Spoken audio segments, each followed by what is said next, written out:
High বন্ধুরা, মিষ্টি and মামামস diary স্যালানে তোমাদের স্বাগতম। তো গত রোববার দিন আমি অনেক দেরি করে ঘুম থেকে উঠেছিলাম, কেন সারা সপ্তাহ যেহেতু আমাকে সকালে উঠতে হয়, তো রোববার করে আমি একটু ঘুমাই। তো অনেক বেলা হয়ে গেছে, ব্রেকফাস্ট করার আর টাইম নেই, প্রায় 11:30টার উপরে বেজে গেছে। তো আমি বাজারের দিকে যাচ্ছি, তো দেখি বাজারে গিয়ে কী পাই, কেন 12টা প্রায় বাজতেই চললো। তো বাজারে গিয়ে প্রথমে আমি যেখানে যাই চিকেনের দোকানে, তো সেখান থেকে আমি চিকেন নিই। আজকে যেহেতু সানডে, চিকেন তো হবেই, এমনি তো অন্য দিন হয়, তো আজকে তো হওয়ার কথাই। এর সাথে আমি চলে আসলাম সবজি বাজারে, যা পেলাম তাই নিলাম। তো এবার বাড়িতে চলে এসেছি। আমি বাড়িতে এসে রান্নার জন্য প্রস্তুতি নিতে হবে, কেন এখন বেজে গেছে 12:30। তো দেখো আমি কি করব আজকে আমি শুধু ভাত আর চিকেন করব, কেন এর থেকে বেশি আর কিছু করতে পারবো না, প্রায় 12:30টার উপরে বেজে গেছে। তো আমার রান্নার জন্য এবার তৈরি হতে হবে।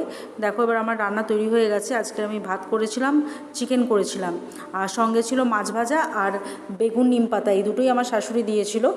তো কেমন হলো আমার ছোট্ট একটা ব্লগ, সেটা আমাকে বলো, এবং চ্যানেলটাকে অবশ্যই সাবস্ক্রাইব করে দিও, ভুলো না কিন্তু।